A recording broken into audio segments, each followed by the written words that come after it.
By the way, this is really soft wood. Cheapest wood I could find. It's like soft as hell. Yeah, it's soft I like wood. it. Let's hit it. For the soft wood. Let's go. You are listening to the Bomb Hole.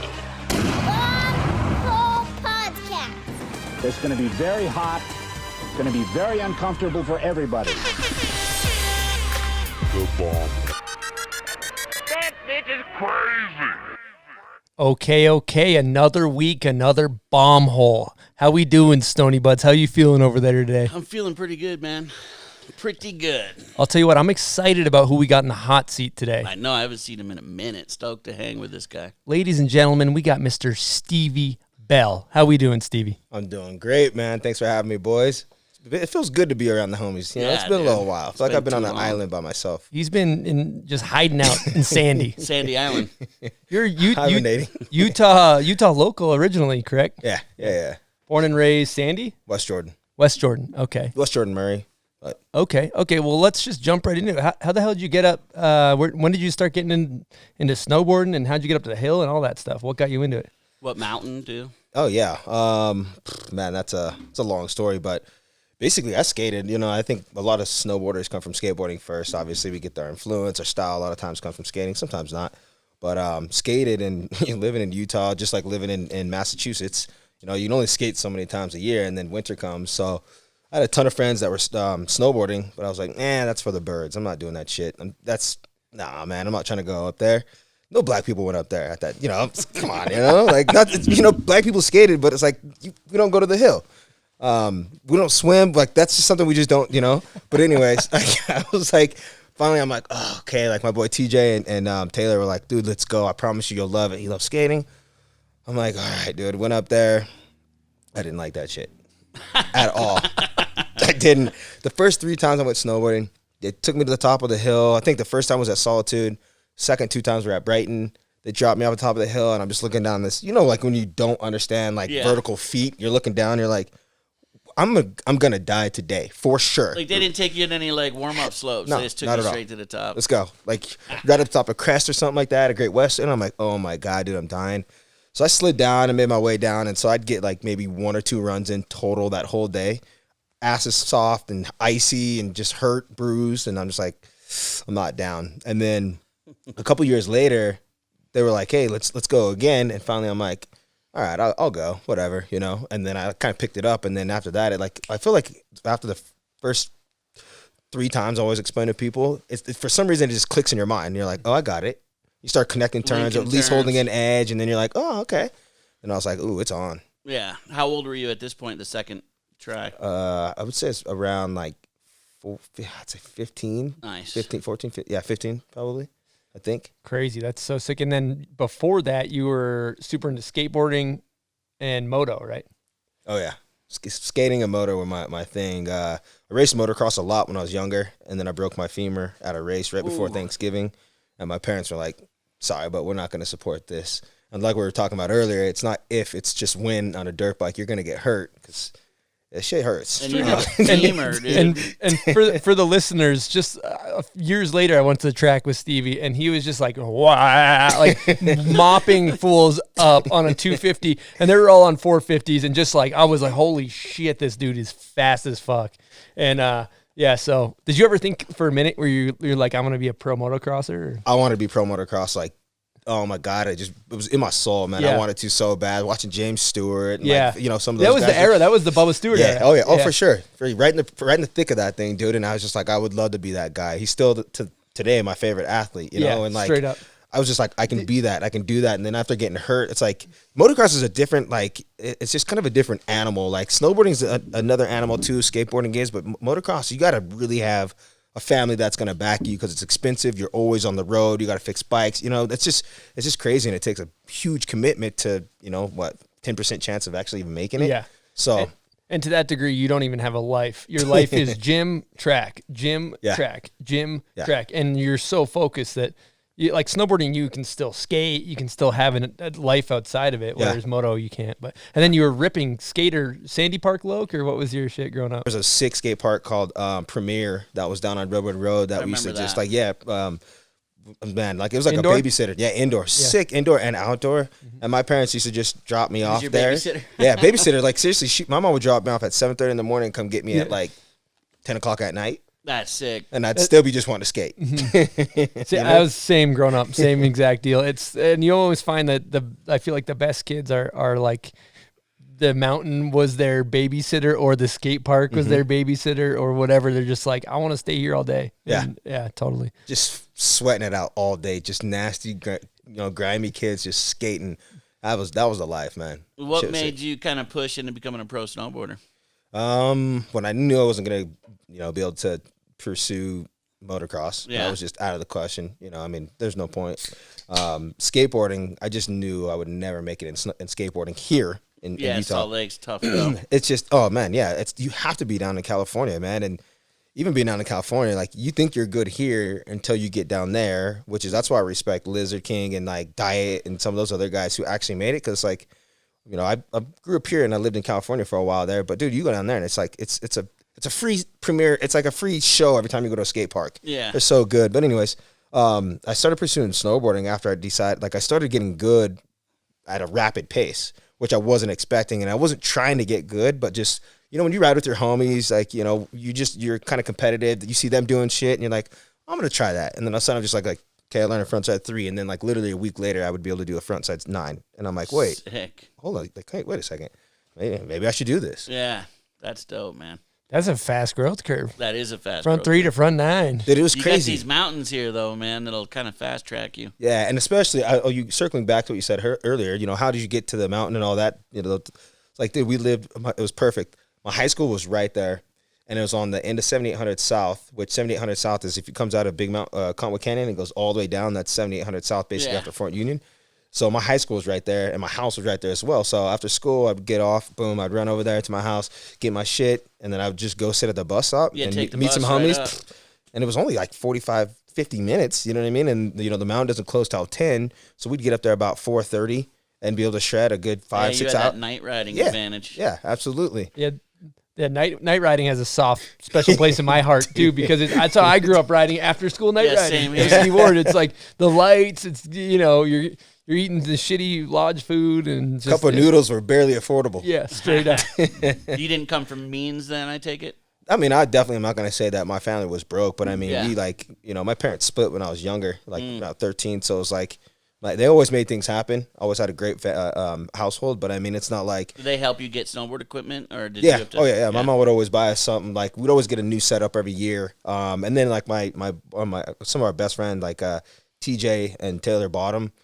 TJ's the older brother. Taylor's a young one. Like he's my age, my brother's age, because my brother used to shred with me all the time. But those guys would help us out too, because TJ worked for shops and worked for like Oh, dope. Nate Cohn back in the day with dope. all that. So like they would kind of help us out with gear and give us discounts. So we made things happen. And your mom was stoked you just weren't motorbiking, so she was like, Yeah, Dope. for sure. Did you just call it motorbiking? Is it? What, You weren't motorbiking.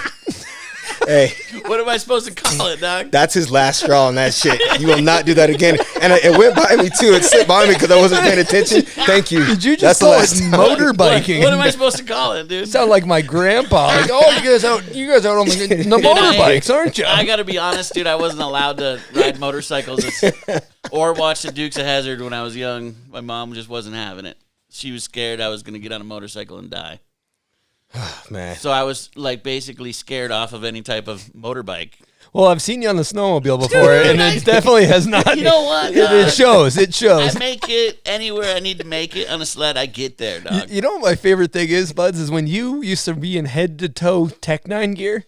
The shit was so baggy, and you were on the snowmobile, and the jacket was so long, and it almost looked like you were sitting down on the snowmobile when probably you were was, standing dude. up, but you were standing was because the standing. jacket's so big, and it would look like you were sitting up some big ass hill climb sitting I down. actually think I remember you saying that to me, like, why you sit out? Why do you sit down on the ups on the climbs? And I was like, dude, I'm standing.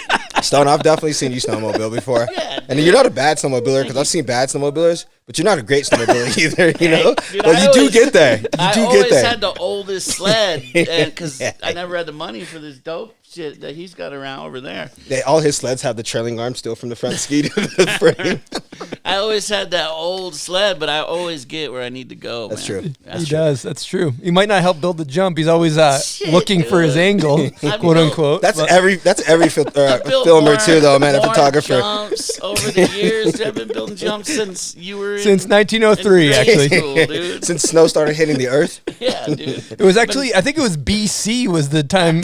It was before. Yeah, before Chris was building jumps. Straight up.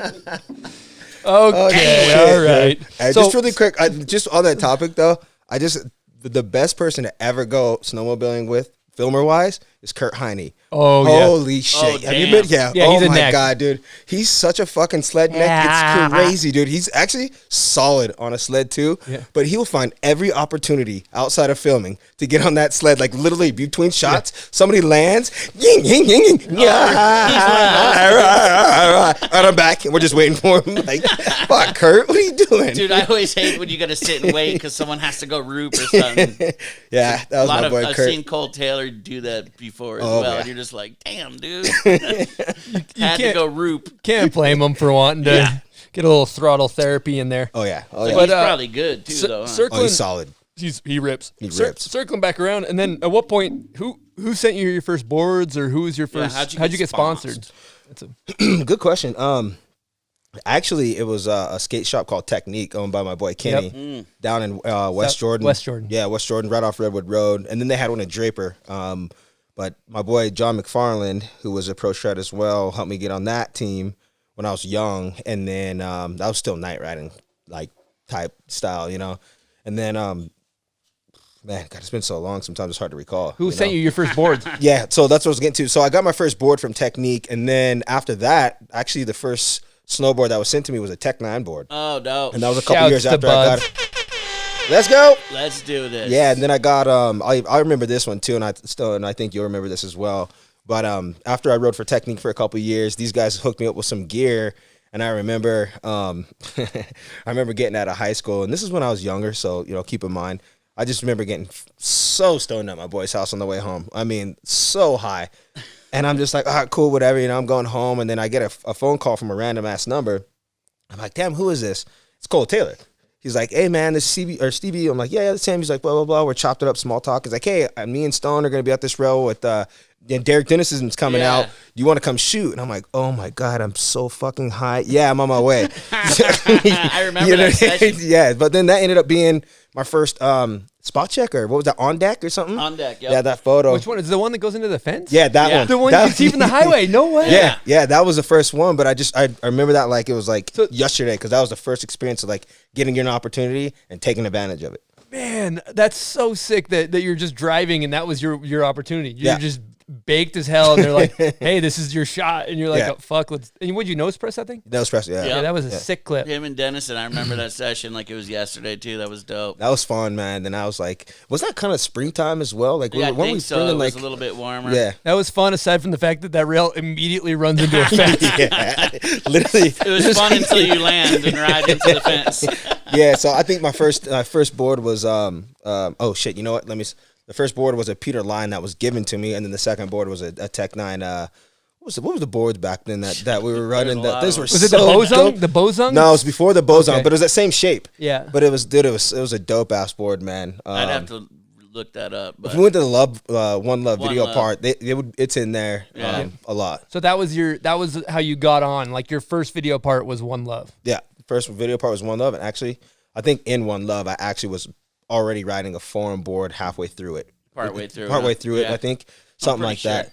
Yeah, but that wasn't when I was on form. I just was getting, because TJ was working with Cohen Enterprises, and they carried a lot of form stuff, so I was kind of going he back and was- forth between just Cohen was the rep. yeah, right? Cohen was the rep, and I was getting boards from those guys, and I think that's, like I said, it's hard to recall, but just going back and forth between. Dude, it's a pretty common thing. Eastone and Tech 9, like a It's lot like of we people got their sponsored start. Everybody. Hell yeah. It was like the privateer that you get first, give somebody their first shot. And it was Yeah. pretty cool. Like it's like almost like half the people that sit in that seat have It's have true, huh? ridden for Tech 9 to one degree or another, or film for Finger on the Trigger. Pretty cool. That they gave us that was a phenomenal platform. Yeah. That was like I don't think there was a better way to start. Like I Cole think was all about finding the new recruits and and then Stone, if you got a photo with him, you knew it was going to get published at some point. You know? Yeah. So it worked out on both video and photography. back then there were so many magazines, and so we'd get a lot of photos published. So you film your first part, Tech 9, and it's like pretty good blend of street, backcountry, awesome part, one of my favorite parts in the movie. And did shit start happening right when that came out? Was that like a turning point for you, or? It's kind of, I mean, because it's like obviously you film that winter and then you don't see shit till September. Yep. So it was kind of a dead zone. I didn't really know what was going on, and I was in college at this time, so I was like going to school, and then did you graduate college? Absolutely not. But I would have, you know what I mean? Because I was like, so I was like, but you got the opportunity, so you just oh took god, it. dude, this is another memory I have too. Like it was, like you're saying, like did it start taking off? Well, what happened was that summer I didn't know, so I was like, cool, I'm just gonna plan on going back to school because my parents were like, dude, just be smart, Yeah. So I was in school and I think I was about ready to take a midterm, and this was almost like December almost, or whenever midterms is, like November, going into whatever for that fall semester. And I was like studying. It was a communications class, and I'm living in my dad's house in the basement. And I'm fucking like, I hate this test, dude. And I get a call from I think it was Kearns, Sean Kearns. Yeah. Sean Kearns or Roberta Walker. It was one of those guys calling me like, hey, we can get you on the forum. You want to take this opportunity? I tore my midterm up so fucking fast, dude. That trash, it was almost on fire going from the cable to the, it's like, fuck this. I was like, yeah, let's do it. Let's do this. Yeah, and then I like literally like, it was so fast. Like 4 days later, there's a box of like forum gear with like the green jerseys you see in that. Like that shit showed up to my house, and I was like, yeah, it's on like Donkey Kong. Let's go. Sick. Then it started to take off, and then I was like, fuck, this is crazy. Man, I was super good friends with Pat at the time. Those forum boxes were fat, bro. They were insane. They got you right on there, like pretty heavily connected, like straight to the pro team, or and that was the thing. Was like there was not really talked about like where I'd be riding. They were just crew, like, we're making a movie. Yeah, and then they flew in because we had a whole big team meeting up at Park City that year. And it was so intimidating, dude. It's like JP, it's Devin, it's Yanni, it's Laurie, it's Ika. This is like when, I was like, holy shit, like it's Pat. The and boys. Like Travis, and I'm just like, Jake Blava. I'm like, damn, Jake Welch. I'm like, oh my God, like this is some heavy shit. And I like the whole thing, like in my head, I'm like, dude, I've only been snowboarding for about, I think I started when I was 16 and I went pro about 20 or something like that. And I was like, damn, I haven't been snowboarding very long. These guys are like, half these guys are already established, and then the other ones are prodigies. And I'm just like, fuck, I have to be able to keep up. Like they just threw you into the Shark Tank, dude, basically. The next day we're in Idaho filming with me, JP, and I want to say it was Laurie was there. I can't remember who else, if I forgot. I think Welsh might have been there too, but it was this big ledge that I think Benny had some photos on. You know which one? It's in Pocatello. Yeah, exactly. So. And I 5-0'd that one, and I was just like, okay, like this is heavy. Like this is what you wanted, but this is real fucking heavy. Yeah. So, and then we started filming that, and then it was just like from that day, it was just like it was so on that it was just like a blur. Did you have like unlimited budget to do what you needed? Like, did you have to worry about that shit? It was 2005, 2006. So budgets were pretty good that year. That's when snowboarding was like, you know what I mean? Like good old days. Cruise with that crew wherever you needed to go. Yeah. Oh yeah. It was no problem. Like we were going anywhere. Like we were going to Washington, blah blah blah. And then I remember I was somewhere and I just bought a new sled. Actually, bought it from Kurt Heine up in Whistler. Up in Washington or wherever the fuck he lives, or Portland. And I'm like, yeah, here, get my sled for me. Of course, I let him take it out. Then he fucking brings me a sled with a broken ski. Yeah, straight up. He went and rode that shit. It's all good, Kurt. It's my guy, so I didn't trip. It was a new sled? Brand new sled. Dude, tested it? Dude, all the forum bros at this time, it was like, boom, new sled, new sled. Like, we'd be out there on our, like, 02 fucking boats. I actually remember seeing you guys in Cook City one year. I'm still on an 02 boat. I was there with you guys were with Forum, I was with Videograss, and I remember it got, like, socked in really bad, and there was one point where I think Jake Welch's shoulder came out and he had to go drive way down into town. He dislocated his shoulder. But I remember it was so foggy that there was one point where Eddie Wall was like going up a hill climb and he thought he was climbing, but he was just not moving. He was pinned and it was cloudy and he was just, and he just like but he was like inversion to where he couldn't even realize, but he was like pinning it just stuck. It gets nasty out there sometimes, dude. Yeah. It gets nasty out there. Yeah, insane. But I wanted to circle back around real quick because that's a fucking trip. If you think you're like basically a dude essentially with no sponsors, Yeah. and then in a year and a half later, you're riding with Jeremy or JP Walker, Arguably the biggest crew, best crew in snowboarding. larger than life crew. It was fucking heavy. Yeah, I would be lying if I said it wasn't, but it's Were you like shitting your pants? I wasn't shitting my pants. I was just more like, man, you got to put your big boy pants on. better show You got to go get it, man. And I was just like, it doesn't matter what it takes. And I think that it kind of shows in the earlier years of my video parts, because I think I would override my ability to a certain extent.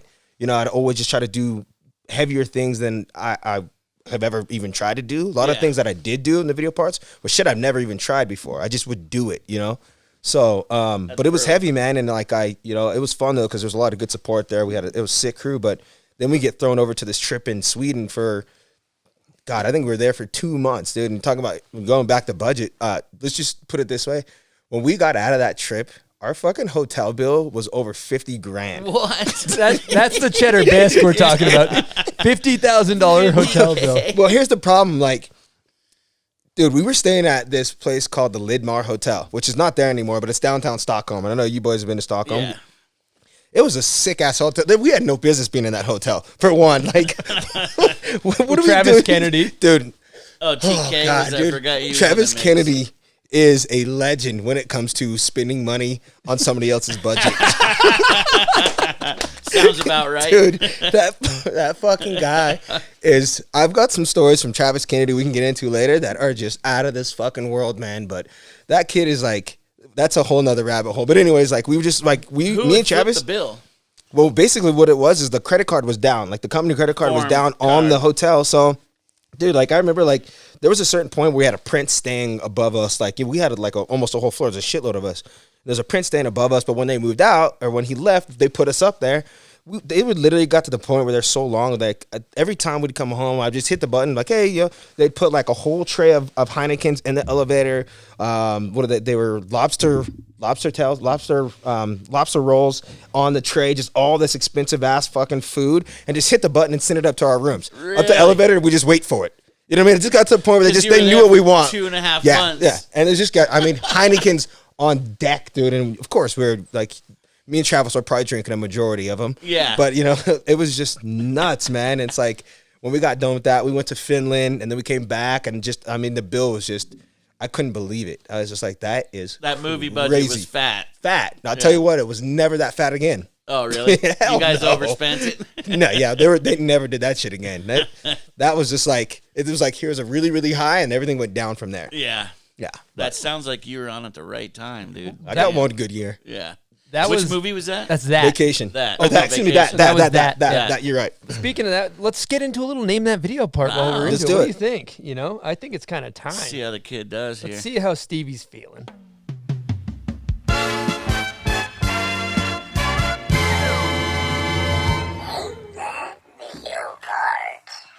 Okay. You ready? How he already has his like. Yeah, I'm what trying is to this? think. Yeah, he hasn't played it yet. I know. That's why I'm like waiting. I'm waiting for it to come and just opening. You already had your eyes on like, all right, what is it? You're like that. Yeah. Anyway, Hasn't You're like, started yet. I don't know the song. I don't know it. Well, that was the intro. That was the intro song. That wasn't actually the video part. All right, I'm gonna hit it for you. that's Travis Kennedy. I remember this. Fastest. That's a record. That's a record. We should get a stopwatch. That's a record. Dude, that's the straight gotta- gunslinging. You said it over the record. beat, but let's hear it again Yeah, so that people know. This is a slapper. Travis Kennedy.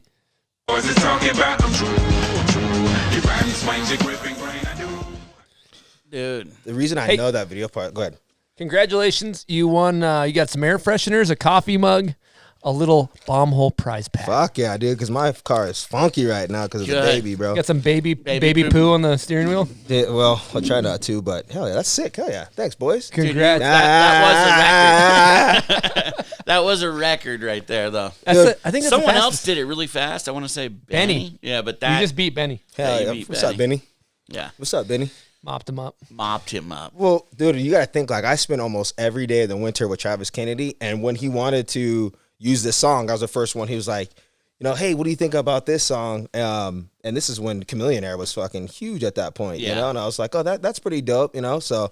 And people were talking shit on Travis because, Travis thinks he raps. So that's kind of like, this was his, like, hey, fuck you. Like, so as soon as that came out, I was like, yeah, I got that shit. That's an iconic one. All right, that shit's hard. This one is for the listeners. You don't answer this one. This one's for the listeners. I'm glad you told me that. Cause you're quick, too. And just to clarify, because a lot of times people comment on YouTube, to win this, you have to comment on the photo of Stevie on our Instagram for the release of his podcast. So, coming at you, you will win a little prize pack if you get this one right.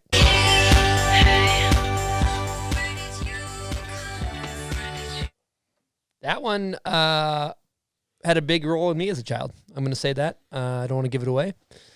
It's quick. I kind of have a slight idea. I think I know the series, but I don't know the part. Maybe we'll talk about it after the show. Yeah. Let's talk about it after. I got nothing on that one.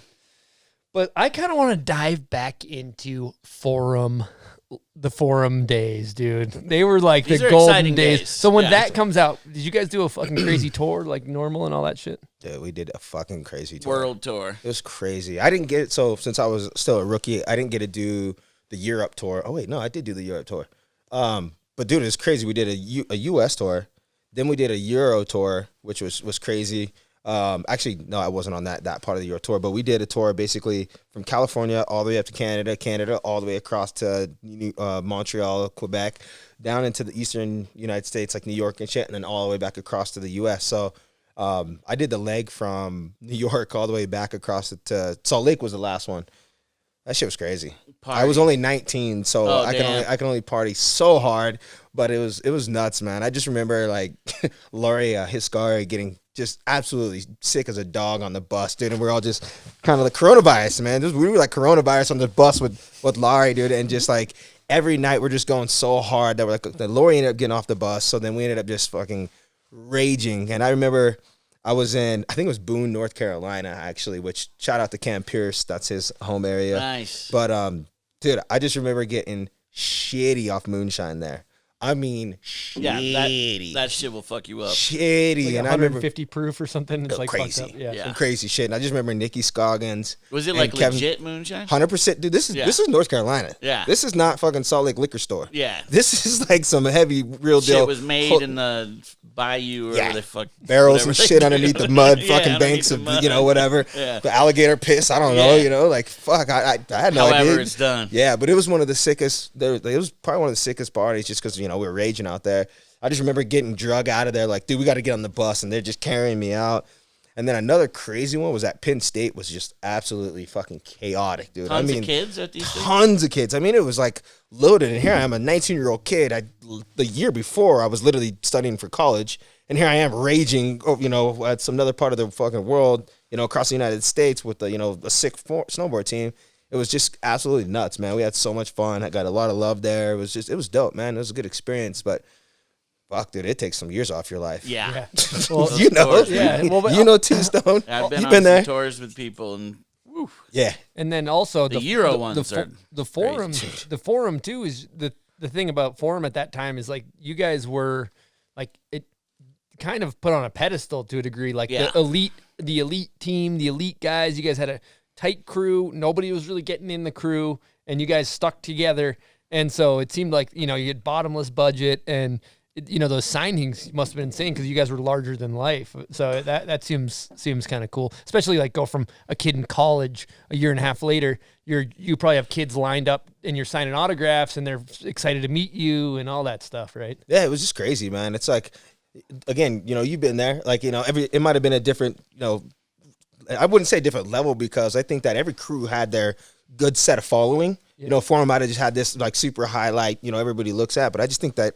Every individual crew had their solid following, and it was dope, man. Like, you just go from nothing to something. You're like, whoa. And I think the first thing you got to be like, okay, this is a whole new responsibility that I got to understand how to wisen up to and mature enough to handle it wisely. Yeah. Because you don't want to be a fucking asshole. You can we already burn know out those quick, burn too. out really quick, and you can also be a douchebag. You know, so you got to like be able to like focus and like, hey, cool, this is awesome. They, you know, I love, you know, each person, be able to show them a lot of, you know, respect and like a mutual feeling, because yeah, they might praise you, but at the end of the day, it's just snowboarding and just another person. But just make sure you respect everybody you come across. You know, and I think that was the hardest transition, was learning how to do that at a big scale, because you're just like, it kind of gets overwhelming. You're like, whoa, you know, and you're like, God, I gotta have a couple beers just to take care of this shit, you know, like so. It was nuts, man, but it was fun as shit. If you're super hungover on the 10th spot on the tour, it's real easy to become a dick, right? Really easy to get fucking you're just aggro at that point. Yeah, you you're know? just It's over like, it. oh, dude, I've seen this video 40 times. I haven't like drank any water in 4 days. You know? And then you have some guy with like hot beer breath, like spitting in your mouth, like close talker, and you have to be nice. Yeah, you gotta be nice to him. Excuse me, sir, you're spitting into my mouth currently. You could take 3 steps back. That'd be appreciated. Did you do the Euro tour? Dude, I did a couple Euro tours. I did it for Forever. Dope. That one was so fucking fun, dude. You guys won Video of the Year. Yeah. That Is one that was. what this award is? Yeah, I think that's. Yeah, the thing's got so much fucking dust and. Looks good from here. Dustbox actually is sponsored that award. I like that. But that one was sick, dude, because that was my first time to Europe. And it was just like nuts, man. I mean, this was like, I think the double decker bus that we were on was like some like Van Halen or some shit was on that. Really? Like the like week before. It was nuts, man. And I'm just like, it was just such an eye opener. And like you said, you mentioned earlier, like the Euro tours are People show up. 20 times what they are in the U.S., dude. It's nuts. They're there to Crazy. party. Dude, they already had partied before they got there, you know? And here we are, Americans, dude. We don't drink the way they drink out there, dude. It's like, you got to be careful, because you'll be under the table real quick. Yeah. And you can't be acting a fool at a premiere. No. You know what I mean? Especially in Europe. Yeah, you can't be acting a fool, but it was just fucking nuts, man. Like, hitting, like, I think we started in Germany and went to Austria and went all the way up to, like, Brussels, all the way back down to Barcelona. And just hitting all these spots was just, like, epic. And I think the sickest part of it was being able to skate some sick ass iconic spots that you would never be able to skate on your own dime, most likely. And that was just like, I was like, holy shit. So you guys took some time to enjoy it and skate. And not a ton of time. We'd get like an hour. Yeah. But I mean, just to even just say you were there was so sick. You know, you're like, what? This is the Barcelona 4, or this is, you know, you're like, this is dope, man. And the people were just insane, dude. They were so cool and so kind. So nice. They're so fucking nice. They're like, they'll do anything for you. You're like, whoa, this is sick, man. So, I ended up being buddy with every goddamn person in Europe right now. You know, it was so fun. And I just remembered I always like give out everything I could until I was almost had nothing but my pants, my goddamn boxers on, you know, or some shit. Just, here, take this, take that, take that. You just want to hook them up. Here, take that, dude. It was just fun, man. You know, you get into the spirit of it. People are super rad. It's just fun, you know. Yeah, the people on Europe tours are dope. I remember Super once dope. in Switzerland, Marco signed a baby, and that's when I was like, damn.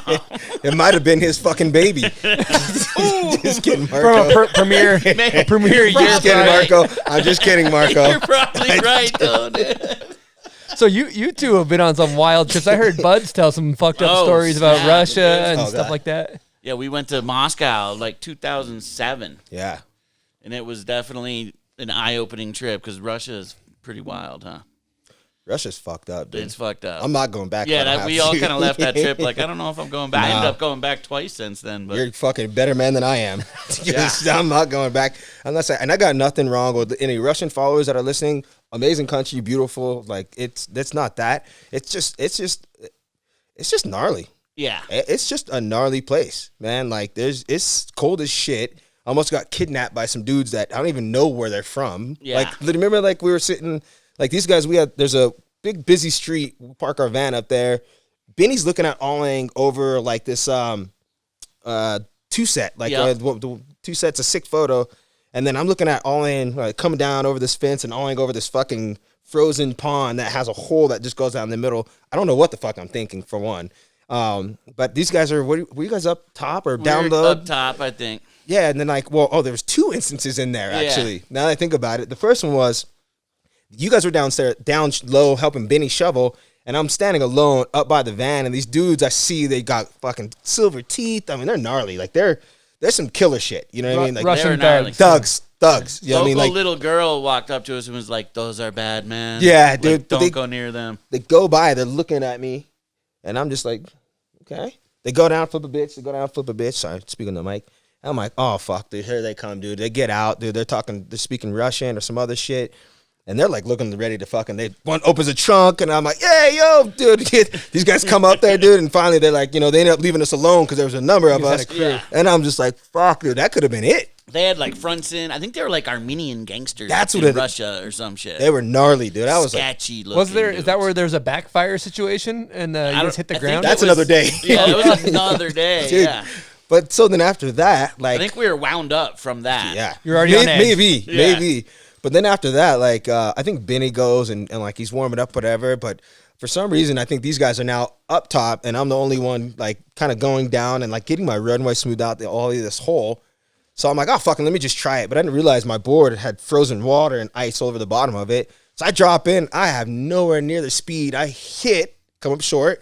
My ass goes in the water, and I slide out of it. Remember that, Stone? Yeah. I'm like, Stone, help, dude. I'm like, dude, it was so sketchy. If I would have went in this thing, it would have been a wrap. There's no way you're getting out of it. Yeah. You remember that? That was gnarly, dude. That was Who the knows what the sketchiest- water quality probably was. You're gonna Dude. want to check your base before you hit a gap. Yeah, for yeah, future reference. yeah. Pro tip. That's a pro tip. Yeah. Oh my God, it would have been fucking so bad. Luckily, my ass bounced and went Yeah. in, and then put me out and Put slid me you across. right out.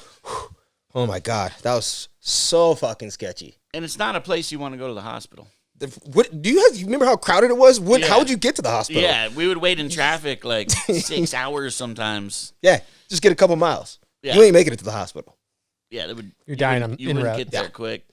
And then the backfire. Yeah, I dude. want to hear about that situation. We were like, I don't know what exactly was going on, but we were out shooting, and a backfire. And it was after we had seen all these sketchy dudes. A backfire went off, but it sounded just like a gunshot. Oh, yeah. And we all straight dove to the ground. Like Cole was freaking out, and we actually dove to the ground, thinking we were getting shot at. And Well, it and turns out it was a backfire. Well, we were in that tunnel too, kind of like that, We like were that in underpass, sketchy so kind of like areas. echoed Yeah. off the walls by us. Oh, yeah. So we were like, dude, this is it. We thought we were getting shot at because we were in that sketchy hood. Yeah. All the good spots seem to be in sketchy areas. Yeah, I think that There's green like- rail was not too far from Yeah, there. there's miles and miles of like projects, basically. Yeah. Yeah, that place was crazy. Yeah. Remember when we left Benny at night? We went to go get pizza or something. This was the time before cell phones. Dude, This is pre-cell phone. Yeah, so like you're leaving a homie. And I can't believe we we're did like, we're that gonna go shit. get pizza. And the traffic took us like 6 hours. Benny was just shoveling in the night in this like tunnel like goes down into the railway, like just shoveling this rail. And we're like, yeah, we'll be back. This dude's like, oh, best pizza in Russia. It was a fucking Papa John's. Yeah, it was Papa John's, dude.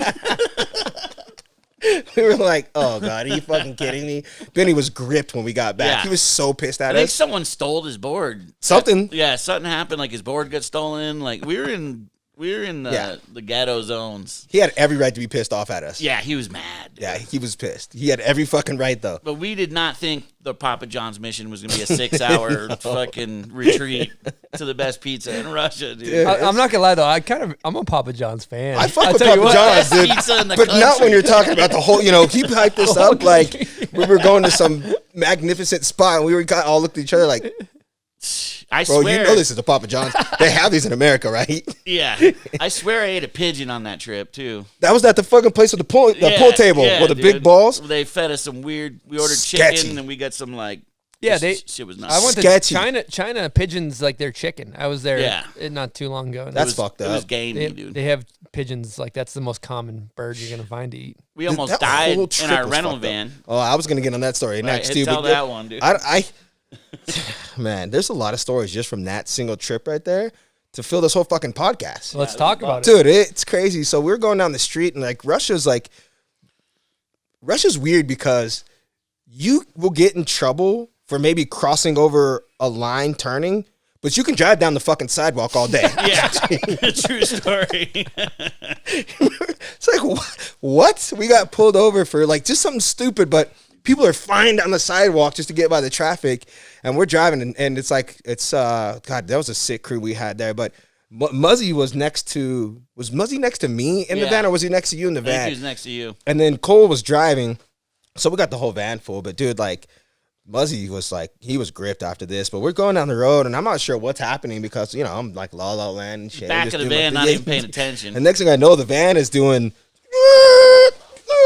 we're all fucking flying around, dude. And it's like, and being in the back, like, you're really feeling it. You know, We're the on tail's 3 whipping wheels. around, dude. I'm like, oh my God, the wheel tripping. And this freeway's packed, dude. And Cole's like, I got it. Muzzy's screaming. We're all fucking screaming. We're going nuts, dude. We're like, oh shit. Finally, Cole pulls out of it. We're just, oh shit. So we pull over, dude, and Muzzy just gets out, dude. And Muzzy's just like fucking out in this field. I mean, like out in this field. It's way out You there. guys are fishtailing, basically. Dude. No, we were on 3 wheels. Oh, 100%. Maybe Oh, 2 wheels. Yeah, Okay. I think it got on 2 wheels Yeah, at I some think point 2 because of wheels. the weight. You We were almost like flip. up Okay. in the air, Dude, down, serious shit. spinning. Okay. See, and it's like, 'cause you know how like when you go to these winter streets, like kind of it starts to rut. Yeah, off yeah. of There's this- deep ruts. Yeah, it was like I was Yeah. like, this is it, dude, because he was kind of going We were across going ruts. fast. Yeah, dude. On the and highway. It was fucked up, and dude, I just remember Muzzy. I have this photo of him in my head. He's just out in this field, just Yeah. praying, dude, praying like, "What's Like up, he- Muzzy? Love Muzzy." But dude, that perspective was like, dude, it goes to show you how gnarly it is to go out and film and do this shit in other countries. Yeah. because that could have been a wrap for all Yeah, of we us. could have died. like that. Muzzy was basically praying to God, like, thank you for not dying. Cole Taylor kind of can block that shit. He though. can block the He fuck out of handled that thing, dude. If I was driving, would have been heavy Dude, accident. he was. Yeah, he was doing his shit. Dude, Like, he was handling business, dog. He pulled that thing out. You know, like when you ride a dirt bike and you get the, you know. You got a whiskey throttle out. Yeah. That's what he was When in doing. doubt, throttle out situation. That's what he was doing, dog. And when he pulled that shit straight, I was just like, oh my God, how did he do that? It was gnarly. we got busted at a spot full on cops with AK-47s. There was a lot of them, just too. roll up. Yeah. What was our boy's name? Was it Dimitri? Yeah, I think Dimitri, that was our Dimitri? guy's name. Yeah. But He didn't know he'd only taken subways, so when he guided us, he had a map of the subways. And that was how he figured out how to get us around. Like, he didn't know the streets. Because in Russia and Moscow, most people don't have cars. you Yeah, know? makes Yeah. sense. But yeah, every day we'd have to give $100 to the cops. It's like, whose turn was it? Yeah. Oh yeah, And if just you didn't- corrupt. Rubles. They'd take your passport if you did, and then you couldn't even go home. You didn't know what you were going to do. So Holy Yeah. it would just alternate. Oh, it's your turn. Yeah. Here's your 100, you know.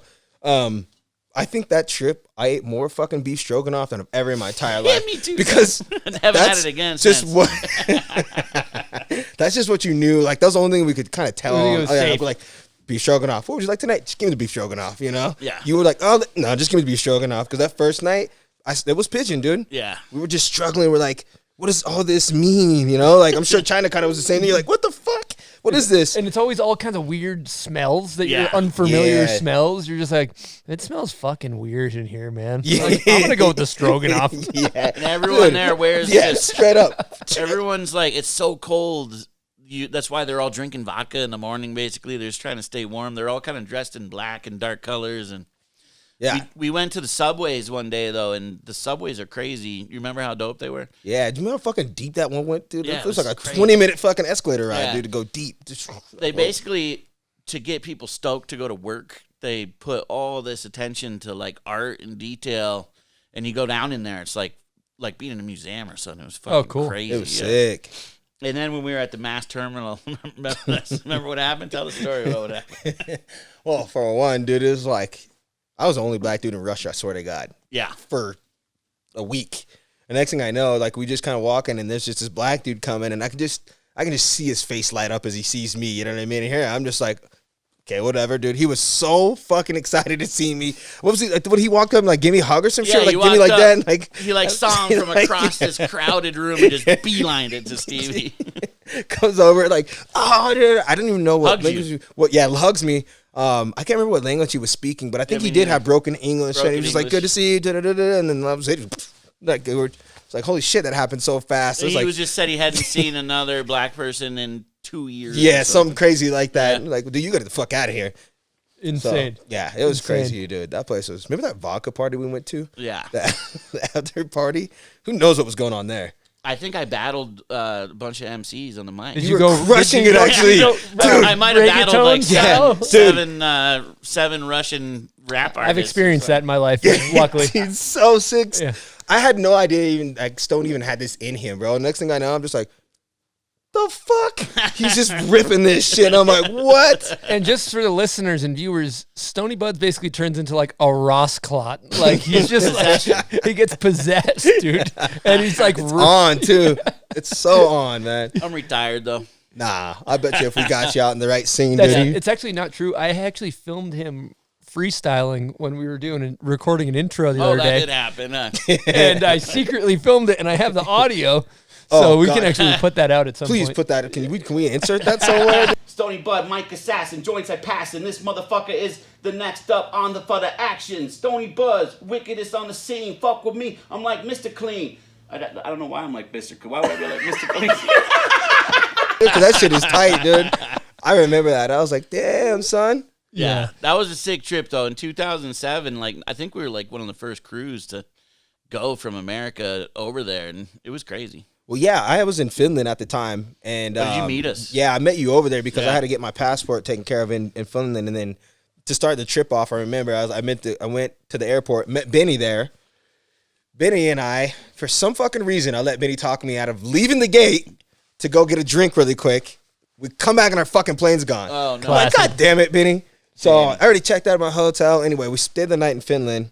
We get there, and dude, I just remember the look on Benny's face and my face too when we walk out of the airport, dude, and we got our board bags, and we're just looking around, and every cab driver's just kind of like licking their chops, looking at us like, hey, yeah, come here with me, come here, yeah. And me and Benny are like almost want to hug each other, like, Yeah, like, oh fuck, How dude. can I get your money in my Yeah. pocket? Dude, so we get it. Finally, we jump in one cab, dude, and this dude took us some sketchy ass routes, dude. Some sketchy routes, and me and Benny are looking at each other, like kind of like game planning, like, dude, what are we gonna do, like, if this shit gets rough, dude? Because he's going through alleyways and all that fucking shit. We have no GPS, we have no phone, we've never been to this bitch in our life. Can't read a road sign. Can't read a single thing. We don't understand what the fuck this dude's talking about driving us. Nobody speaks English. Yeah, Yeah, they dude, don't we're speak English. tripping, dude. We're just like, fuck, we're fucked, dude. We were literally basically just said, hey, this is about it, and then finally all of a sudden we pop up, we're at the hotel.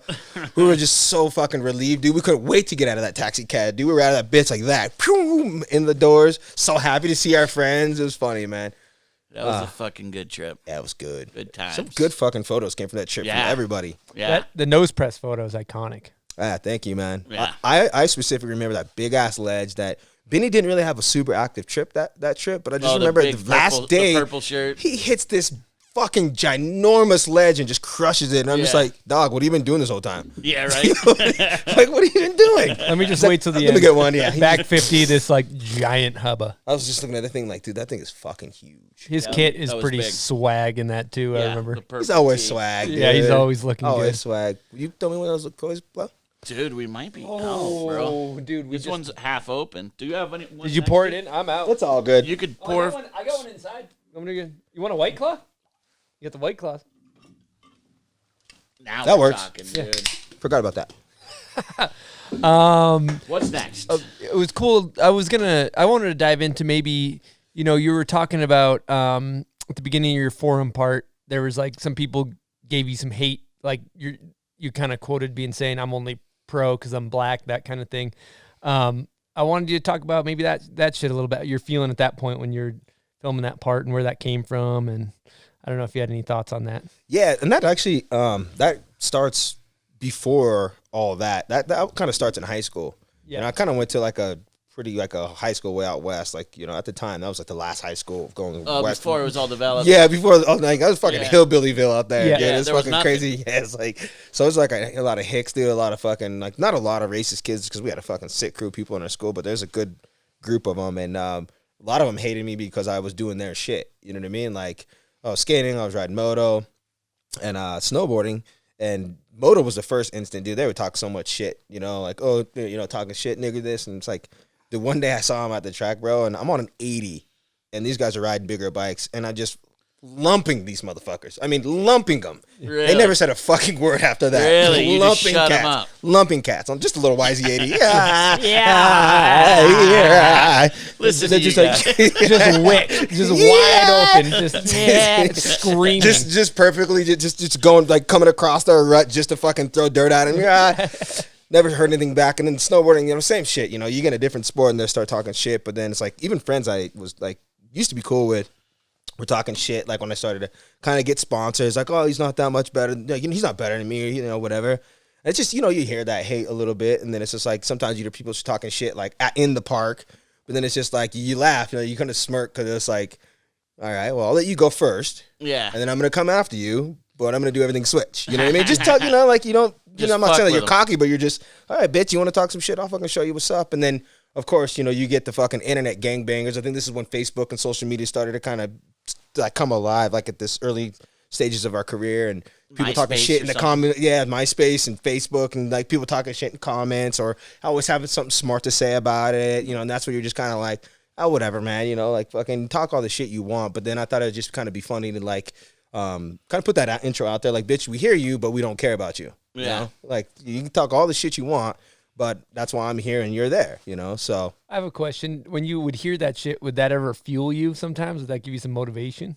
I'm always just motivated anyways because, you know, it does in a sense, but I kind of hate to, I don't really like to play off hate to be my motivation. Copy, yeah. You know what I mean? It's more like I'm already motivated to do this, but now I'm going to just kind of target this a little bit towards you. Like I'm going to just maybe shut you up really quick, you know, but I'm not going to spend all day on it. I'm going to pass you in the whoops and hit you with a little roost. Yeah, or something, or like you're gonna go up and do some type of trick, and then you're gonna just come right behind and go do something better, but then you carry on, and that's it. You know what I mean? That's that. You're like, oh, whoop, peace. You know, shake and bake them. You're like, peace, bitch.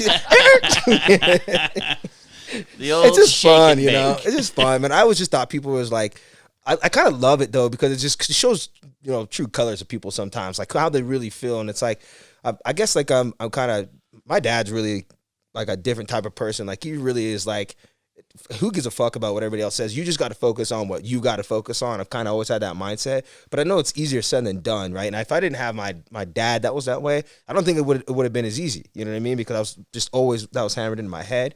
But I could see for other people, it's kind of tough because it's hard to hear people talk shit about you, even if they don't know you. But at the end of the day, it's like, dude, who gives a shit, man? You just got to focus on what you got to focus on. Only focus on what you can control and influence, and that's part of that's being around people who, you know, are your friends or people who are going to motivate you. Fuck the haters, you know? And the haters are out there. Oh, I love haters, though. Yeah, you love haters. They're like, That's the right mentality. Some That people is. stew. They stew too much on the Yeah. haters. Or you got 99 comments. There's one hate. You And stew on the someone one stews hate, on it. and you Yeah. forget about the 98 Dude. good ones. It's like focus on the 98 good ones. that was a perfect analogy right there. Yeah. That's the best way to put it. Yeah. They're just like, oh, fuck them. Did you Fuck 'em. experience? Is there any like instances where you were like kind of had some fucked up racist shit happen while you were filming or snowboarding, or any particular things you could think of coming to mind? Dude, I honestly, not at all filming. Yeah. Like, not at all, man. I think people were just more amazed what the fuck we were doing out there. Yeah. They didn't give a shit what color you were. You were just crazy to them. Yeah, they didn't that's give, true. They're just like, you're doing what? You know the look they give you? Like, Yeah. you're going to go from here to here on this rail?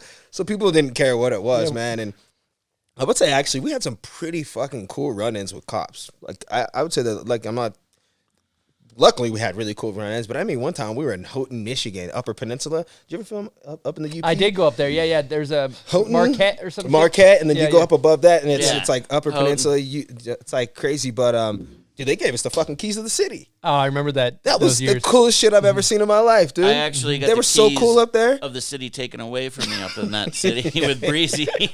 we got officially kicked out, called and fucked it up kicked for out. us. Yeah, it was after you guys got the keys. The keys No were pulled. way. They handed them over to us, and then they took them away and kicked us out of town. Damn, dude. Well, much love to everybody in the UP. We appreciated it. It was fun as hell. I mean, you have a really good attitude, and I think going back to like kind of what we were talking about earlier, it's like if you can just, you know, be you, but always treat people how you want to be treated and gives a shit if they treat you the same way, I think that kind of goes a long way. Yeah. It really does start to, it's an infectious feeling. You know, you start to, people are like, oh, cool. You know, I'm like, let me give this guy a chance. Let me just see how this goes, you know, or whatever. Because he's not a dick. He's not a, because I mean, maybe like, I mean, if you think about like fucking 2005, 2006, dude, I dressed like I was fucking part of G Unit. You know what I mean? Like, you know, like Fat ass beanie. The beanie was like, it was like 2 feet tall. yeah, reservoir. I like that reservoir tip. There's a reservoir tip. Fucking Buds, you might still catch buds in one of those. I still rock the reservoir tip. Dude, those are hard, dude. Fucking baggy ass pants, The pants dude. were Big- so baggy. dude. And like, you know, and there's just like you come across as like this fucking thug ass kid, but then when you open your mouth, people are like, oh, he's not like it almost doesn't match. It's like, wait a second, where do we go wrong here? Like, Yeah. you're supposed to be like, bro, blah, you know what I mean? But you're like well spoken in a little bit. You know, you can communicate with people well. Well, and I then think you're they're hanging like, out with whoa. Travis Kennedy. Oh my god, That guy. dude. Oh, I love Travis Kennedy so Me much. too, man. He's But a funny holy dude. shit, that kid is just he's fucking wild. Yeah. He's fucking wild, dude. I can't even keep up with that guy, dude. He's just a fucking riot, dude. Yeah. But he will have you laughing all goddamn day long. All day long. Sometimes you it's ever- at him have you and sometimes hung it's with with him, him. Have you ever hung with him a bit? I met him a couple times. Never really got to know him. Oh. Unfortunately, I wish. Indies. Idol of mine. Idol Dog. of mine. I need some You would stories. love to hang out. I think these two They would would get have a along really great well, time. dude. These two would love it, dude. Yeah. I think that would have been a great. Non-stop comedy with him. Oh, We got to get him on the podcast if he's around. I think he's up in Alaska, bro. I haven't been able to get a hold of this. Is this clean? Yeah, I just watched. I don't watched really that. care. No, I It's all did. good. I watched it before the show.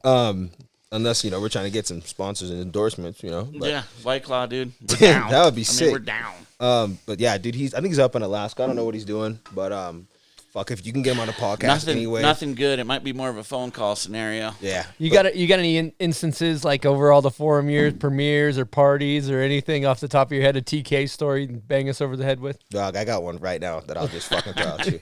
So we were in oh my god, we were in Stockholm, Sweden, bro. Like I said, we'd been there. Me and Travis, we went to the bar, whatever. We're like, cool, we're gonna keep it mellow, whatever. We go to the bar, we get a couple of drinks. Hell, even like JP and like all those guys were with us, but they went home early. We went home I think it was like 10 o'clock. We're cool. We're walking on our way back to the hotel. And this limo pulls up and like, hey, you guys want to go to that camp? He's like something about the strip club and blah. And I'm like, no. Travis like, dude, let's just go for a minute. He's like, oh, we'll give you a free ride, blah, blah, blah. You know how they do in Vegas, you know what I mean? They suck you into that shit. Yeah. So we're like, all right, cool, we'll go. Whatever. Just for a little bit. Go on the titty bar. Yeah. Fucking next thing I know, dude, we're $2,500 deep in the hole. It's fucking 4 o'clock in the morning, and we're finally deciding we need to get out of there. By the time we get out of there, get to the hotel and go to sleep, everybody's waking up to go to breakfast. Oh, no. So I'm like, oh my God, dude, no way. There's no way I'm going to make this happen. So we're like, okay, we got to play this off. We go up to the room, dude, mouthwash, everything, blah, blah, blah. Come down. All right, play it cool. I'm fucking wasted. Travis is on a whole new level, And so we go out and film, and it's this big, I can't explain. It's a big down flat down, but you can go sideways through it. So it's not a huge kink where you just 50 or some shit. A rail or ledge? It's a rail. Okay. So we're sitting there, and it's me, JP, it's Travis, it's the whole crew, and we got Kareem El Rafi with us. Kareem. Stockholm, yeah, El Kareem, the fucking Rastafari. So Travis is like, oh, dude, fuck, dude, I'm fucked up. I'm hurting, dude. I'm like, dude, I'm so tired, man. So I go and I fall and I basically break a bone in my hand. Travis front boards this bitch. The one that goes into the tunnel. Fucking try. Yes. That one in the tunnel? First try, bro. No way. Really? First, dude, he doesn't even strap on his snowboard. This motherfucker goes up to the top of the dropping ramp and he's like, I'm a front boarder. And I'm like, yeah, okay. I can't wait to see this. This fucking dude nails it first try. That was his ender. Fucking problem. Yeah, He something got like his that. ender after Dog. partying all night, still drunk. Solid. Right to the just ding ding. And it goes into the tunnel. It's a fucking Yeah, I remember heavy that ass shot. I footboard. And remember me and that Kareem shot. got handled on that, dude. And I was just like, you are a fucking whole different That's animal, legendary dog. shit. You are, and there's so many shots Travis has got that Did are. anyone else know that you guys had partied like I that? don't think they knew that we were out all night. I mean, we Yeah. always smell like alcohol because we're always having. It's spot Europe, beers. dog. I mean, Yeah. they drink beers all day, every meal, breakfast, lunch, and dinner. You have a beer. Not saying, Travis is just used to that shit. dude. It was no problem for that guy, dude. But I Yeah. learned my lesson that night. I was like, I'm going to bed early from here on out. Yeah. But that was like the most legendary shit with Travis. I'm just That's like, insane. legendary, dude. how the fuck did you just do that? Dude, that's so One sick. one thing we like to talk about on the show is a thing we refer to as cheddar biscuits. Cheddar biscuits. The bisque. You know what that is? It's He doesn't know what that is. it's an increment Whoa. money. We're talking about. We like to talk about He's how trying much. to figure it out. We like to talk about how much money I'm people gonna made. assume. People made It's back money. in the day. I'm gonna Now, assume. Stacks of cheddar. we don't. We can take this out if you don't want to talk about it. But is there any gauge on like a monthly salary at one point Of a on your forum peak? rider at the peak. I think at of the his peak, career. dude, at the peak, it was dope, dude. I think there was, and this was not just for him, but like just checks in general. Dude, I was like, I mean, every other day there's some fucking check showing up for incentive this or fucking salary that or video that. And it's like, dude, it's like almost like 12 grand a month at some point where I was just Damn, like, son. this is sick, bro. I mean, I wasn't at that part of the forum where these guys were getting a half goddamn million. Yeah. Yeah. You know what I mean? Like, Yeah. 40 grand a month type shit, Yeah. no, but I mean, for 820, Dude, 12 22, 12 grand a month. That's You're that's killing. a pile of Yeah. cheddar You're biscuits chilling. right Yeah. there. Especially cheddar. compared to what kids are making now. That's Yeah. Yeah. Wait, dude, that's the cheddar biscuits we like to talk Yeah. about. Yeah, but it's like, I mean, that wasn't it wasn't that good for that long. That was like maybe just a couple solid years, and then it was dropped. Then it significantly dropped to like 5 and 7. Yeah. It's still a good fucking money. That's over still $70K a a year. good- You know what I mean? living. Like to snowboard. Yeah. But then, like, you know, when I started to get to the point where my salary wouldn't match if I got injured, what it would cost me to go to the hospital, That's I was when you done. started being like, Fuck that. this. It ain't worth it. And then you've had some covers. You cover a Trans World photo issue. Yeah, dude, front tell board. us about that that looked like a shoot. sick That was, shoot. To me, that's one of the most iconic shoots that's kind of been done. No one's really ever done anything like that again. Yeah. What was that all about? That was in Tahoe, and that was Cole Barash. Cole Barass. Cole bare ass. Shouts to Cole. He'll say something. The kid, but he was just like, dude, he's like, I got this idea, and like, you guys all know Cole. He's like, Stone's like creative. Like every photographer I've shot with, they're just so different thinking. It's cool to kind of see the different perspectives, like how they think about shots. But Cole's always thinking about like, how can we stage this like fucking point of view and for the shoot. And that was one of the things he's like, dude, I want to do this silhouette shot. And I'm like, what the fuck are you talking about? Like, how are we going to do that hitting rails or jumps? And like, finally, dude, he's like, I got an idea. Anyways, like a little while later, we show up to Mammoth and he's got this big, gigantic white background on posts, like just sitting up, and he's got lights behind it. He's like, dude, if you can do a trick on that rail where it'll kind of show your silhouette, it'll look good. We can try it. So I'm like, all right. So we tried a couple different things. Like we tried lip, we tried board 50, we tried front board. We tried, and then he's like, dude, you got to do the front board. That looks the best because it can show, it kind of accentuates like the angle of your arms and like where your legs are at on the Body photo. composition. Yeah, exactly. And I'm like, okay, let's do it. So we did it for like probably an hour and a half, 2 hours just to kind of get the flash right. And then dude, he showed me and I was like, that is fucking epic. Yeah. That he was basically fucking epic. took a photo studio and set it up outdoors, and Yeah. the result right there is insane. That's pretty sick. You got to cover front board and a park rail too. That's That's like what's killing good. yourself. And look I know. how dope it is, It's a too. dope, no, it's a dope photo, but you're like, I mean, that would stand up today. 100%. That could run as a cover. But this You know- rail was tiny though, so that's kind of where like, I like had a second like guessed Cole's like, not bro, about like, yeah, you're like, this hey, thing's, dog. bro, you trying to set me up, homie. You didn't want me to be the clown of the industry at the rail side, you know. But it was not that big of a rail, but like it just photo's incredible. Yeah, the setup was just like sick, and then Yeah. there were some other sick photos that he had from other riders that were in there, which I thought had equal But yours rights got to the the cover. cover. Yeah, and I was like, fuck. In the photo issue, I was like, this is That's Yeah, sick. cover sick. the photo annual. Yeah, Fucking photo annual, yeah, I was Big like, damn. deal, dude. You know how you're talking about every photographer has their thing? Well, Bud's thing usually is as much shit as you can get on the lens as possible. Like dust Dirty specks, lenses. dirt. It's like the cauldron that collects more and more It's like flavor. a walk. It's like a walk that You you know how never you're supposed wash. to season your walk and not wash it? That's my lenses are like that. That's it works. You I had get a some lot kid of shit hit out me up there. the other day on the bomb hole gram, and he was like, "Dude, I do the same thing. I know it's just what you're talking about." What, the dirty lens? Oh, and they also said Blatt's lenses. He was like, "There's no way that yours aren't or Blatt's Blatt's are dirtier than yours." This kid Really? was claiming, yeah. We're going to have to do a little compare and See whose contrast. lenses are more seasoned, I guess. It's going to get to a point where you're not even going to be able to know what's happening in the photo. It's just a blur. Everything's a silhouette. That is true art. True art, right He's there. like shooting over here and everything's over here. He's like, yeah, it's a great photo. That's sick, Dude. though. Did you work with Cole a lot? Because he Yeah. had a bunch of cover projects, You worked for right? or for Forum, right? Yeah, Cole was basically our He was Cole the for a dog. long time, and Tim Pierre was, and Oh, then yeah. Ian Tim. Reuter. Like those guys were kind of like I can't remember what order it went, but we spent a lot of time with.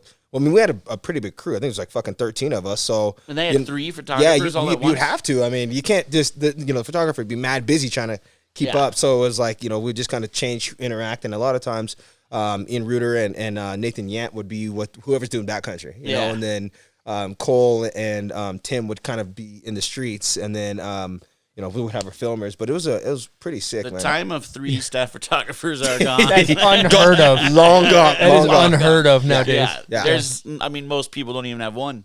Yeah, long gone. 3 is insane. And then you got to think there's 3 filmers too.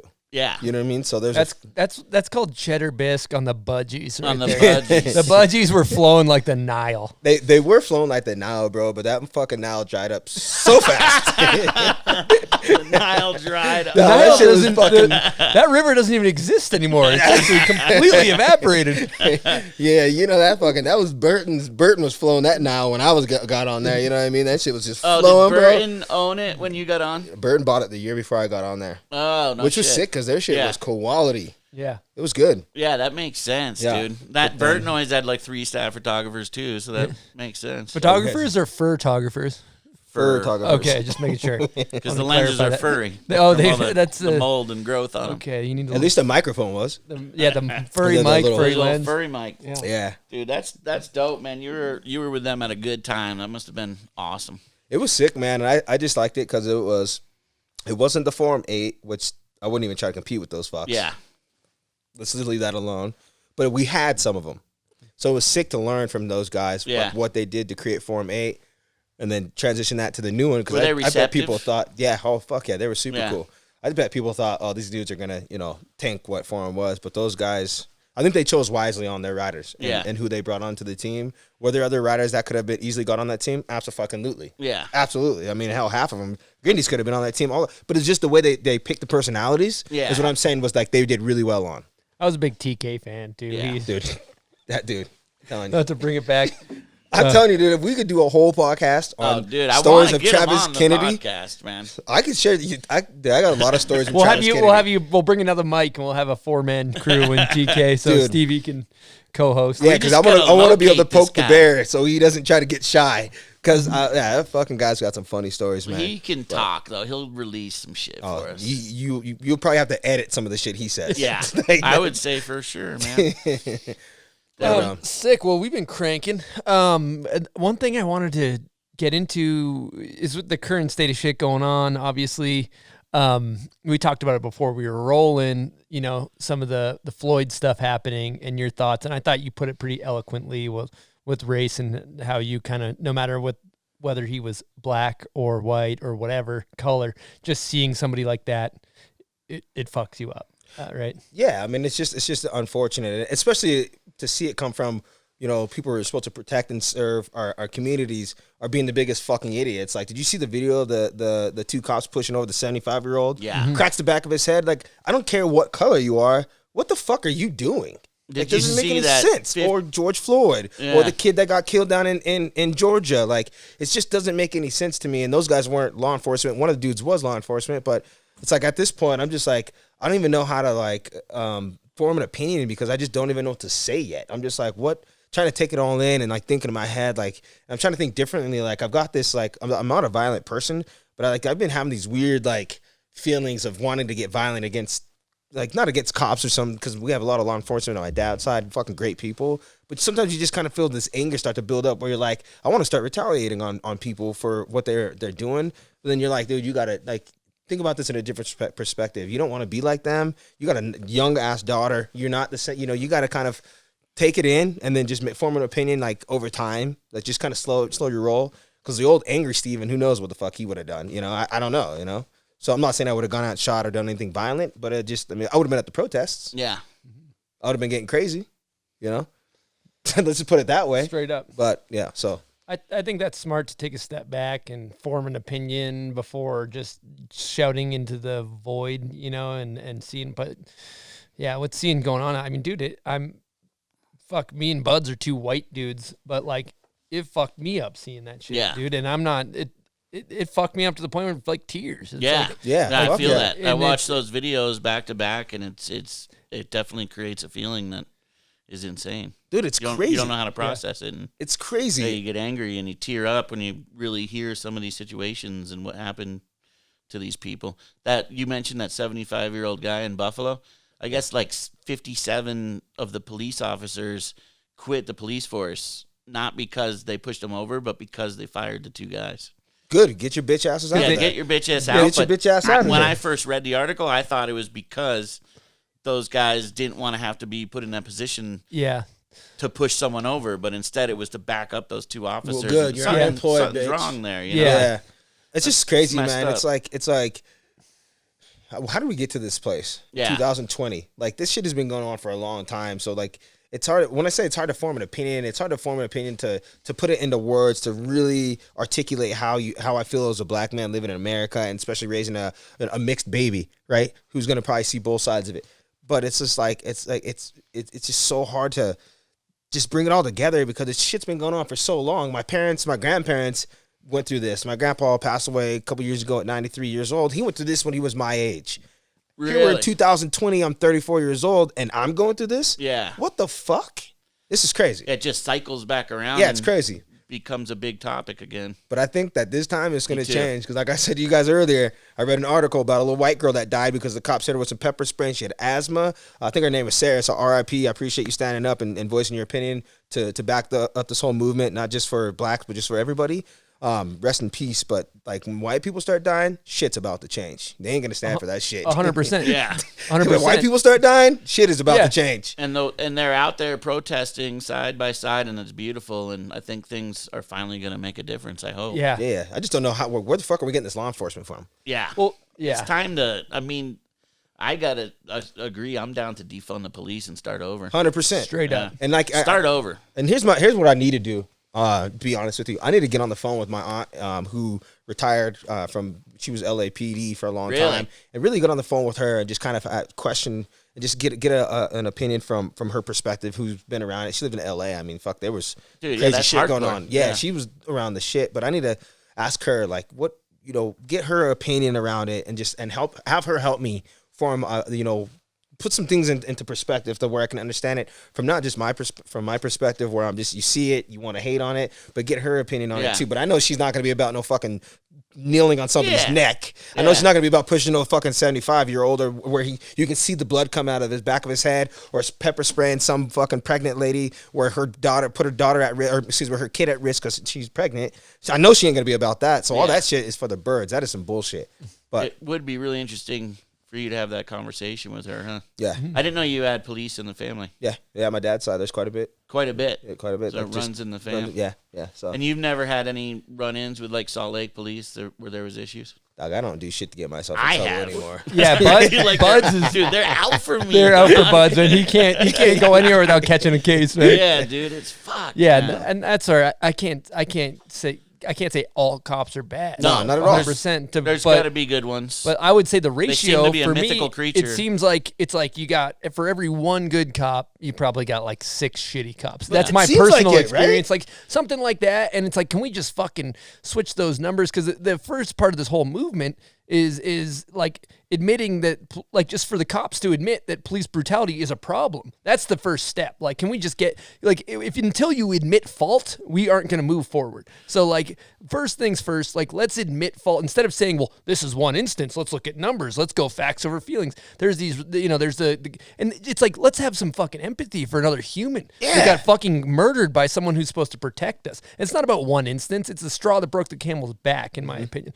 And, growing up, like, I can't, I'm a fucking white guy. Like, I can't say that I've been profiled in the way that a lot of black people have, but still I can see from my perspective that it's a problem. But maybe if the police would admit some fault and not start attacking nonviolent protesters, maybe we could make a little progress, because that's kind of some bullshit. And just to touch on that too, I just feel like the problem with America, and I know there's racism going on all over, like Italy's the worst. I mean, you watch Premier League, if you're a soccer player, soccer fan or whatever, that shit's crazy. But it's like that we're so fucking ego driven in this country. Like, it's gotten to the point where we're just me, and we don't give a shit about anybody else. Yeah. And that's the problem. Yeah. That's the fucking main problem. Yes. Like Donald fucking dumbass Trump, and you know what I mean? Like, he's a fucking idiot, dude. And he's like kind of antagonizing this whole thing, and like kind of poking the stick at the fucking fire, and like, stoking it just because he, for his amusement. Like, he doesn't give a shit about anybody else. Yeah. He doesn't, dude. No. And that's why these guys feel like they're entitled to. But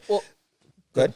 Well, what I was going to say is that doesn't affect them. It doesn't affect them, right? No, not at That's all. what privilege is by definition. Yeah. And so, to a degree, the thing that's bullshit is that people will come at like Buds or whoever, maybe the conservative people listening to this, they're going to say, oh, well, what am I supposed to be feeling guilty because I'm white? No, you're confusing an emotion. It's very simple. Do not confuse guilt with empathy. When you see somebody fucking get killed by a police officer, there's an emotion of empathy, okay? It has nothing to do with feeling guilty about being white. That's fucking bullshit. It's about another human getting killed. Yeah. And more so than that, the whole deeper underlying issues for a long time. Yeah, and here's what drives me the most crazy is when people take this bullshit so out of context when they make it about the military.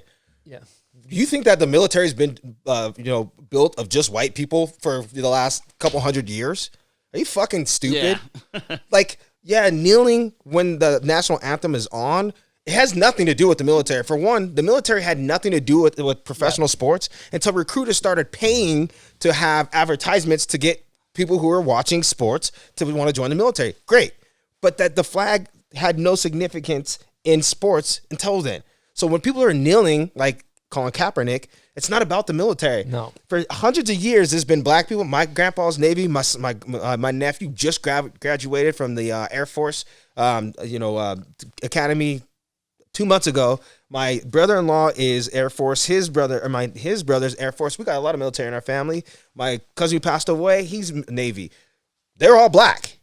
They're all in there. They all feel the same way. It's not like they're kneeling against the Navy, or excuse me, the military. And to go on to another rant part about that, it's like when back in the day, like in like these older wars, when black people were fighting these wars, right alongside the white counterparts, they were segregated at first, but they fought the same exact fucking war that the white people fought. But when they came back, the white people had all the privileges. There was still racism going on in this country. So if anything, they have the right to fucking say if they want. They fought the war and they still didn't get the same equal rights. Yeah. Say something else. That's You know a what I mean? valid point. That That's is a a Fuck valid you. point. You know what I mean? Like, you fucking kidding me? Talk some shit, but get your facts straight. Yeah. And it was segregated for a long time. And then when they did bring them, together, they still didn't get the same equal rights when they came home. And that's They'd be messed up. beat up. They'd be targeted. They'd be in their uniform. You know what I mean? Like in the States, and still get targeted.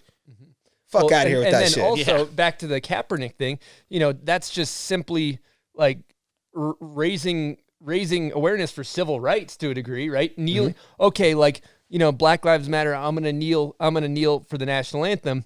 Oh, and everybody get up in arms. That's not the way to do it. That's not the way to do it. That's not the right way to do that, right? That's a peaceful protest. So they do a peaceful protest. Okay, so the peaceful protest doesn't work because that's not the right way to do it. Okay, now people are rioting and they're protesting in a non-peaceful way. Oh, that's not the right way to do it either. So the non-peaceful protest didn't work. Yeah. The fucking peaceful protest doesn't work. Well, all the people want this, they just want it to go away so they can go back to their regular lives because they want to look at it because it doesn't affect them. And it makes them uncomfortable to think about Yes. what they could do to be part of the change. Yeah. They don't want to be uncomfortable. They just want to sit in their little fucking bubble, and that's it. So Yeah. And the fact they're rioting and not rioting, let's say having peaceful protests against police brutality and then being hit with police brutality, it's starting to show. Yeah. It's starting to be proven. It's insane. Yeah. And Even if you don't wanna hopefully do it. that's what's going to finally change something. And if this doesn't change something, I don't know. Well, I mean, hopefully it doesn't stop until we see changes. I don't think it will. I think neither. I think that with how much cell phone video and shit that's out there. Yeah, and that's now what's- that people you know what these blows protests my are starting mind, to dude? show. Yeah. It's like, even if you're uncomfortable with being white, black, Asian, Latino, like, even if you don't want to take part, you are seeing it with your own Yeah. eyes for the first time. Like, And dude, oh, imagine what shit. went on before everyone had a camera in their pocket. Crazy. Just imagine when the cops weren't held accountable. And now at least everyone has that camera, and that's sick. But it really makes me sick to think for how many years did shit go unnoticed and they just file some fucked up report with a lie on it. Not even look at it again. Yeah, and that was that. Yeah. And they up. weren't held accountable. At least now, boom, everyone's got a camera in the pocket, and it's time to light them up. Yeah. Crazy time in America. I think, it's fucked up, but it's kind of like a part of history. Yeah. It's kind of like we're Yeah. in a part of history right now. History's in the So- making, and I feel like we got Martin Luther King walking down the street and shit right now. yeah, I watched a movie about that last night, and it was insane. Martin Luther King, and the government labeled him as like America's, most wanted. Basically, FBI tapped his They shit. tapped his shit, and they labeled him as a villain as quick as they could because they didn't want him to bring more people together, and it's fucked up, man. It's crazy. Yeah, It's crazy. So Well, back to snowboarding. yeah, back to what I I want know to that get into. like sometimes when I listen to a podcast, I'm not trying to hear politics the whole time. No, Yeah, no, yeah. it's I think just But- during the climate of what's going on. Yeah, and for sure. fuck it, let's hit on it. Yeah. Like, me and Bud sit here. I'm not gonna say I know fucking anything. I might have just spewed my opinion, Yeah. but take Same it with here. a grain of salt. You know what I'm Yeah, saying? same Like, here. But let's talk about dad life, man. yeah. What's going on? Dude, You got- you're a father, 9-month-old. It's fucking crazy. So dope. It's so dope, dude. I think it's like, what's the best way to put? That's another thing too. It's hard to really explain dad life until you have dad life. Because I mean, you hear it all the time. Oh, it's gonna change you. Yeah. Just da-da-da-da. I never, you know what I mean? I just took it with a grain of salt. I was like, whatever. That's cool. This shit will fucking change you. It's crazy, dude. It's like to have a kid is like, the best thing you've ever done, because this kid, like, when they're like born, newborns, it's cool, but I mean, it kind of sucks because all you do is change their diaper and feed them, and they don't have no interaction. Yeah. So you're just They taking care of basically this just ball eat of cells. A little ball of blood. This ball of cells. You're With just no like, personality here yet. it is. But dude, as soon as that 4-month mark hits and that kid starts to open their eyes, they're starting to they start to understand, like, you know, who you are, and they like really start to, you know, the interaction, dude. It's Like they light up when they know it's when daddy's there. crazy, man. Like the way my little girl looks at me is like the fucking craziest. It's the coolest thing I've ever experienced in my life. Wow. It's just 100% unconditional love. She doesn't give a shit about anything else that's going on. She just loves you, and it's so the cool. coolest. It's so fucking cool. Now she's starting to like get up and crawl up and like tear the shit off my shelves. You know, like she's just, you know, she's just so active, and She's it's just grabbing so cool. stuff and- Dude, she's pulling shit off of fucking places I didn't even know she could reach, dude. And like, she's like if you ever lose something, you just put a kid that crawls on the floor, and they will find that They'll shit. find it. They will find that shit. She'll like, It's like a hound dog. It's like a hound dog sniffing out. like, fuck, man. Like I'll be eating sunflower seeds and lose a couple seeds. Next thing I know, she got in her mouth from a week later. You Yeah, know, you're like, like, whoa. I swear I vacuumed like 4 times, but dude, it's cool, man. It's like, it's just a whole different type of life. It's exhausting, but it's really rewarding at the same Keeping time. you up at night or what? Nah, man. She's good? She is You got the lucky? best fucking sleeper. That's dope. It's crazy, dude. She'll go to bed at like, what time is it right now? She'll go to bed at like 6:30, and she won't wake up till 5:45, between 5:45 Really? and 6:30. That's unheard Yeah, of. that's unheard of. This dude. kid can sleep, homie. Yeah. She might fuss a little bit when she goes down, but she fucking sleeps. She's like a Hey, young she Mark sleeps- Frank, She huh? sleeps better than my dog. Mark Frank sleeps like that. Mark Frank sleeps like he's a legend. He's a legend. Oh, If he's man. not getting up to shred, that fool will sleep like 14 hours. And it's like waking up a grizzly bear, dude. Dude, it is, dude. He will bite you or something. Yes, dude. he will. You go into his dark room. Marco, it's time to get up. Hey, dog, get the fuck out of Yeah, here. baby, he threw a shoe at me once, dude. I was trying to wake him up for a heli time, and he was throwing shoes at me, and he missed the heli. Dude, yeah, of course. Missed the goddamn missed heli. the heli. He dude. doesn't care, dog. That's one thing I love about Marco. He don't give a fuck. Yeah. He lives on Marco's If time. he's tired, Marco's tired. Man, I thought me and Marco were tight, and I remember I saw my phone light up one day. Mark Frank Montoya. I'm like, fuck yeah. Hey, what up, Marco? What's going on? He's like, hey, what up, dog? Hey, I want to talk to you about this shit, Mona V, dog. It's like, fuck, man. Stevie was on that shit, bro. Yeah, bro. Hell yeah, dude. We toured, bro. We made some good money. We actually crushed shit, dog. But yeah, I remember those times, bro. Whew, Marco and I, man. Like, I lived with Marco for like almost 8 years. You dude. lived with Marco that long? Dude, for sure, man. Like, it was me, Bittner, Cheeseburger living in the old Sandy house. Louis Oh, the Vito moved a couple Sandy blocks house. away. Yeah. So Vito was there, and then all of a sudden Marco was living up at the big house. Did you move up there? to No, the big so, house? well, No. You stayed Bittner and those down guys there. moved out, and then Marco moved down. So I was like, fuck, dude, I don't really got anywhere else. Like, oh, that's cool. Just rent the basement. It's like, cool. You know, it was like 2 fucking brothers going at it all the time, Yeah. dude. Just the most competitive 2 people on the planet, just living with each other, just going at it. It doesn't matter. Like, it could be like going to the kitchen to make some food. Like, who can get the microwave faster? You know what I mean? Like, fuck, gotta hurry up, get there. It's just the funniest shit, dude. We had so much fun, though, man. Marco's like a brother to me. Yeah, same Love here, that. man. Yeah, you know, like, he just Yeah. is such a fucking funny guy, man. But had some good times there. I forgot you guys lived together that long. That's Long time, fucking dude. dope. And then we had white boy Matt living with us. I still hang with Matt, dude. Dude, I haven't seen him in a Yeah. minute, but then we moved up to the big house, dude, and we just fucking raged up there, dude. I would whoop their ass in ping pong fucking day in and day out. I was just Ask gonna him say, about it, dude. You guys were so Wha-bah! competitive at ping pong, these fools, dude. I had my own paddle, my own bag. I still have it actually at my house, dude. So come see me, Marco. You don't want none. Smack that ass, dude. This dude had a pile of fucking. I have photos. There we go. He has a paddle, like a pile of broken paddles, like 3 stacks at all times, just sitting in the house because I'd whoop his ass. He'd break a Just paddle. get focusing. another. Nothing like focusing a paddle after a good loss, though. It could be literally like I'd be up 5 points. He's focusing a paddle. Game's not even over with. You know what the And fuck? he's just pissed, Dude. dude. Yeah, That dude was Oh, something. man. fucking something else, dude. Well, damn, dude. We've been doing it. Yeah, I think we did this. Yeah, that was awesome. You got anyone you want to thank while you got Or anything some else you airtime? wanna Or talk any other about? subjects? Well, I don't know, man. Just kind of feels good to kind of get out Shoot and the just shit, right? shoot the shit for a minute. I've been like MIA for a couple years, dude. I haven't even been in the scene. I haven't even been snowboarding in like 4 years. Like just living, man. You think you still got the Switchback 7? Yeah. I think so. Yeah. Will it look nice? That's the question. Will I grab boot? I might grab boot. Who knows? Dude, I'm so fucking stiff, bro. I don't even think I can grab my toe right now, dude. You know what I mean? It would be one of those Marco back sevens, you know what I mean? But I'd just be more flelly, you know? I'd like fuck, trying to get around.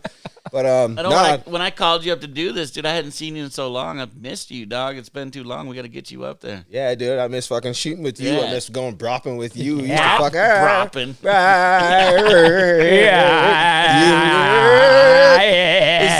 By bropping, you mean motorbiking?